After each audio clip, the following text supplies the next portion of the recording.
सारे विषयों को त्याग के आपके चरणों में आई हूं। भगवान बोले इस प्रेम के बदले में चाहती क्या हूं?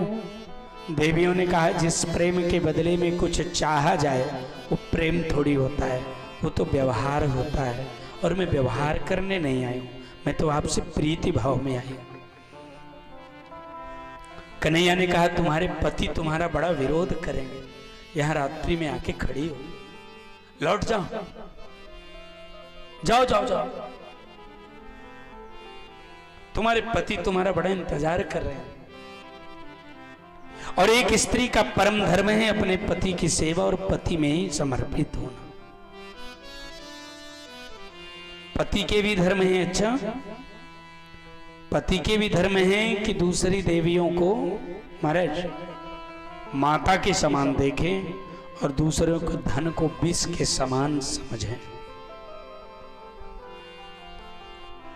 जब तक प्रत्येक स्त्री पुरुष सनातन संस्कृति का प्रवर्तक नहीं होगा तब तक भारत के विश्व गुरु होने की कल्पना भी मत करिए। किसी 2-4 व्यक्ति के विद्वान होने से भारत विश्व गुरु नहीं हो जाएगा। किसी 4-6 व्यक्तियों के पॉपुलर होने से, पदवी प्रतिष्ठित होने से भारत विश्व गुरु नहीं हो जाएगा। भारत का सबसे छोटा व्यक्ति, सबसे अनपढ़ और गंवार व्यक्ति जिस दिन अपने सनातन धर्म के नियम को स्वीकार कर लेगा उस दिन भारत विश्वगुरु हो नहीं जाएगा। लोग भारत को विश्वगुरु मान लेंगे। कोई गुरु होता है क्या? नहीं, कोई गुरु होता नहीं। ध्यान रखना प्रसन्न जी, कोई गुरु नहीं होता है, उसके आचरण लोगों को उसे गुरु कहने पर मजबूर कर।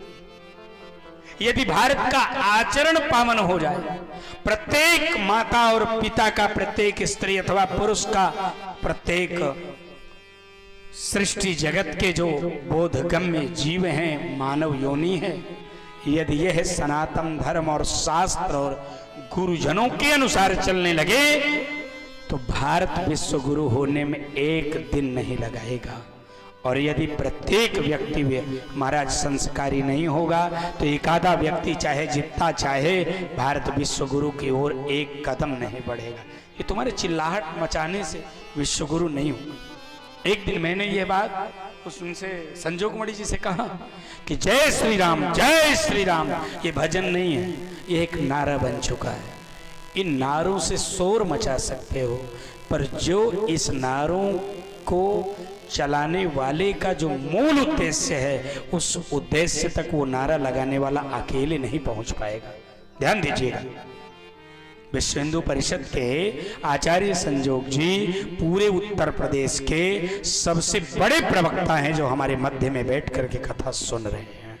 और महाराज सच्चा बाबा आश्रम के ये प्रशिक्षणाचार्य हैं और अपने क्षेत्र में वैदिक कर्मकांडों के लिए बड़े प्रसिद्ध आचार्य हैं। आचार्य श्री संजोग मणि जी हमारे पुत्र के समान हैं और बड़ा आदर करते हैं। और जो भी यज्ञ होता है उसमें संजोग मणि के सहयोग के बगैर, मुझे तो ये पूरा भरोसा है कि इनके बगैर मैं कोनो यज्ञ कर नहीं पाऊंगा।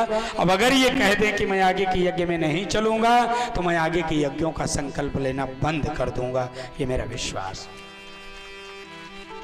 इन्हीं के बल पर ये सारे काम हो रहे, मेरे तो केवल नाम हो रहा है, काम तो सब यही कर रहे हैं। निवेदन करना चाहूंगा कि विश्व हिंदू परिषद कहता है जय श्री राम, तो ये जय श्री राम भजन वाला जय श्री राम नहीं है। आगे पढ़ो, संगक्षध्वम संपदध्वम संभो मनसि जायताम। साथ चलिए, साथ बोलिए और साथ में अपने गुरुजनों के मन से मन को मिलाइए, वाणी से वाणी को मिलाइए, कर्म से कर्म को मिलाइए और शास्त्र के मार्ग पर चल पड़े। भारत का प्रत्येक व्यक्ति, लोग भारत को विश्व गुरु मान लेंगे। भारत हिंदू राष्ट्र हो जाएगा जब हिंदू हिंदू बनेगा तब। तुम्हारे कहने से तुम हिंदू हो जाओ। माथे पर तिलक का पता नहीं है, बिना तिलक लगाए घूम रहे हैं, शरीर पर जनेऊ का पता नहीं है। मैंने देखा तिवारी जी के चारों बेटों को कोई इंजीनियर हैं, कोई अध्यापक हैं, कोई विशिष्ट इंजीनियर हैं, चारों बेटे इनके बहुत स्पेशल एम्प्लॉयड हैं। धन्यवाद है आपको और आपके सौभाग्य को। स्वयं भी युगल पुरुष महाराज बड़े ही कर्मनिष्ठ हैं, धर्मनिष्ठ हैं और सनातन धर्म के प्रेमी हैं। इनके चारों बेटे जनेऊ पहने रहते हैं और बिना जनेऊ चढ़ाए वो लघु शंका दीर्घ शंका आदि निवारण नहीं करते। अरे जिनको जनेऊ पहना है वो जनेऊ पहने भाई, जिनको शिखा रखनी वो शिखा रखें, जिनको तिलक लगानी है उनको तिलक लगाएं। याद रखना, जो भी भारतवर्ष का व्यक्ति हो, हिंदू धर्म का व्यक्ति हो और वो बिना चंदन लगाए मिल जाए तो चाहे गंगा नहा के आ रहे हो, समझिए चांडाल के दर्शन हो गए, तुरंत फिर नहाना चाहिए। एक दिन मैं इस बात को और बोल चुका।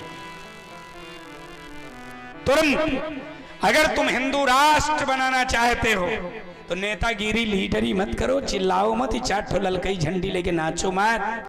ये पूरा देश के नाम मेरा संदेश है। ये जो झंडा लेके नाच रहे हैं वो तो परवाने को परवाने की तरीके अपनी जान दे रहे हैं। वो लोग हैं जो चाह नहीं मैं सुरबाला के गहनों में गूंथा जाऊं, चाह नहीं मैं सुंदर माला बन करके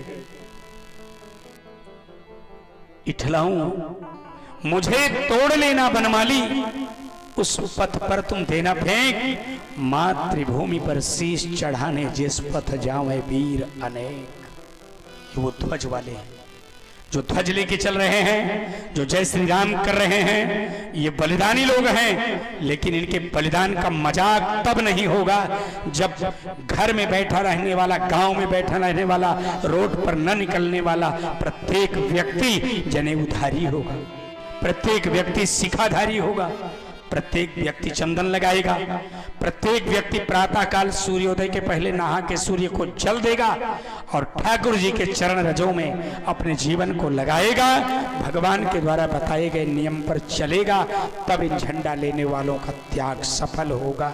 नहीं तो उनका मजाक बना रहे हो आप, उनका बलिदान बिल्कुल उनका निरर्थक कर रहे हो। इसलिए निवेदन करना चाहूंगा कि महाराज भगवान की बड़ी कृपा हो तो भाव जगत में प्रवेश हो।